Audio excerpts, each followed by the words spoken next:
It started very simple, like it was more like an encounter. Like I was allowed to come into the temple last year in May, and I met Master Yenda, the head monk of the warrior monks.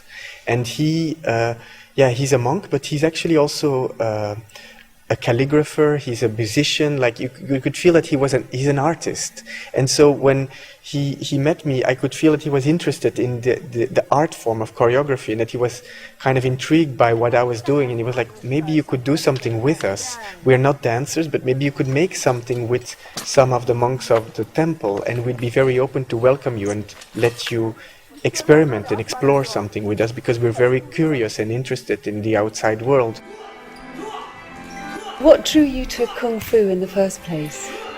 I think what's interesting for me in martial arts is the explosiveness. They're really, like, there's something about them just being able to burst out, and that for me was something that I think in my life right now I needed. I needed that kind of release of energy, and at the same time the spiritual side, which is all about meditation, kind of calming down the mind. So the body being able to just express everything in one single shot, in one single hit, is interesting for me. And then the fact of trying to gain an absolute stillness, like being a stone or something, and just letting everything flow over you. Those two, I think, made it appealing. I did want to change kind of like maybe the collective cliches we have about them. But I have that with any style of dance or movement. Where I have that with hip hop too, where I think like you don't have to have a cap and be have kind of a certain style to be a hip hopper. You can go to the essence of the movement, or really do it in another kind of costume or another other clothes, and suddenly it becomes, you read maybe the movement much more. You read the essence of what hip hop could be about, or jazz or ballet or anything really. I like to take off the clothes and put new clothes on.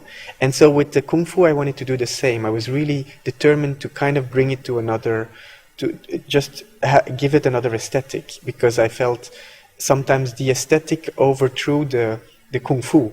Like sometimes we just see the whole fireworks, but we don't see the essence of it anymore. And I really wanted to go to that. I started talking to Antony Gormley about this project, this idea, and he was straight away interested. Being in the temple, you saw these 200 monks, and like 100 of them are warrior monks, all doing the same movement, and so there's this kind of replication, like as if they're all clones in a way, movement clones. In Antony's work I find that too, like his own body being replicated at infinity. It just felt right to do this with Antony. We were discussing things about, something that could be used in many ways, and so he came up with this idea of the boxes, and that was the one that it struck straight away, because it reminded me a little bit of when I was a kid and I was playing with Lego, and kind of being able to build and make anything out of anything.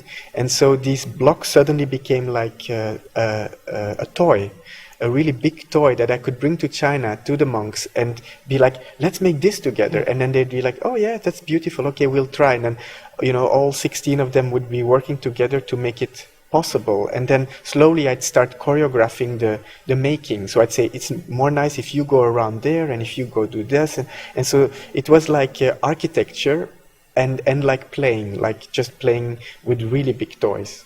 Did the stories or the movement ideas come out of the designs from the boxes, the way you were playing with the boxes, or did the Lego building of the boxes serve the ideas of the stories you wanted to tell? I think it's more, I always work with images first. I think like my natural expression was drawing, so I always kind of go from an image, and the image tells me a story. So slowly I see a story in the image. So in one image you can suddenly see like what's happening within that image. So when I have the skyscrapers and they're just walking, that's one thing, but when they're starting running, it's another, and when they start leaping, it becomes another, and when they go on top of it slowly generates for me a sense of story that I then start to link with, how do I go from the skyscrapers to the lotus, or no, maybe I should go from the lotus to the skies. So from small building blocks, from the monks, me,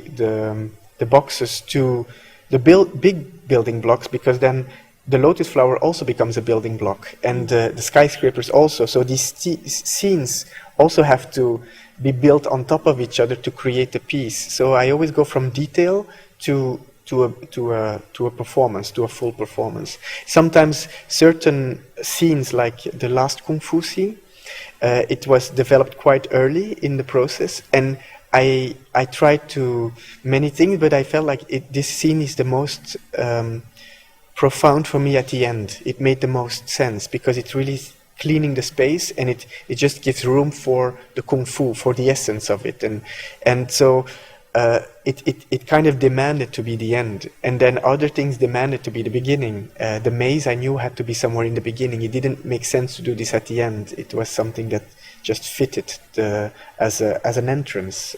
Also because I think Dong Dong is very cute when he goes into it, so it kind of makes you be like not prejudiced. You don't see any more monks. You see this little creature going in, and you're straight away into this fantasy world. You're not judging them as being something else than what the image proposes. Dong Dong and your relationship on stage is extraordinary. When did you decide to use someone so young? Because I know he's 11 now, but he was only 10 when he started. It was actually a suggestion from Master Yenda. Like, I was working with the boxes and with some of the monks already for, I don't know, 4 or 5 days. And then he said, wouldn't you be interested in working with the child monk? Because I think he just saw that box, because in the beginning we were working a lot inside, and doing the Kung Fu inside is very difficult. And then he said, well, if you have a little monk, he'll be able to do it. He'll be able to do some martial arts inside of the box. So he said, would you like someone? And I'm like, oh, sure. And then so Dong Dong came into the rehearsal room, and it was fascinating to have all those monks being kind of the same size, and then suddenly this really small one who's just as ready as the others. But because he's younger, he's also much less prejudiced. So he's like, in the beginning he was a bit shy, but then I told him, like, you can just, play, and while the others are doing this, just go in. And so he was starting to become creative. And as children are, their full potential is still open, so they can become anything. So when I asked him, oh, can you be a little monkey there? And then you become Buddha, but then you die, and then you go there. And he was like, okay. And he just did it. He wasn't thinking like, why am I Buddha? And why am I a monkey? And why? He just went along with the ideas and just executed them, and from executing them, the meaning came, the meaning of the transformation, and the reasons why these intuitive ideas that I might have had, or projections that I had on him, and also his own intuition, because a lot in the beginning it was me telling him, just do that, and then you go into this and that, but then slowly he started to improvise.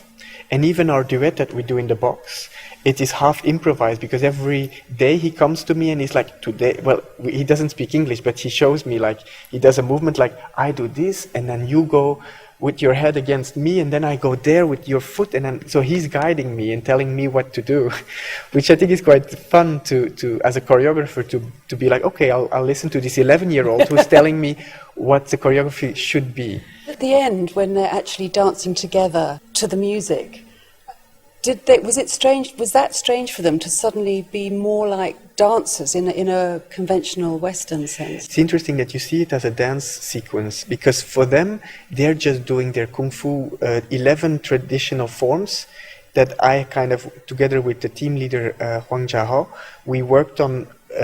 When a movement stopped at, one of the traditional forms, I would say, can you continue in the third traditional form where that movement comes to, because it's a vocabulary, and then you continue from there. So, and then you guys come in and you pick up on that movement, and you go out because you're tired, and because they never do 5 minutes of Kung Fu non-stop. So this was really a big challenge, this last scene for them. The musicians are actually doing a lot of the work, because they are following the monks. So it's not the monks following the music. The monks feed off the energy of the music, but they have their own rhythm, and the musicians are very gifted. Shemon had created a composition called Praying. Actually, the last piece is called Praying, and he didn't know how I was going to use it. So in the beginning, it just was called praying, and it had this theme which was a bit like in music terms you would call it a passacaglia. It's something that just keeps on repeating itself and has many variations, but you always recognize the real pattern that comes back again and again, like a mantra. And so there was something of a prayer inside of this, and when I started using it on this last scene, he then developed it with the musicians to make it more and more climatic, give it a climax, and just building it up towards this last moment when we hit the floor with the fist, and then only the beat keeps going, almost like a bolero or like a heartbeat that keeps on resonating like ripples in the water, that just keeps on going on and on and on because of as a resonance. But it is the musicians really, so they don't see themselves as dancers at all, at that moment at least.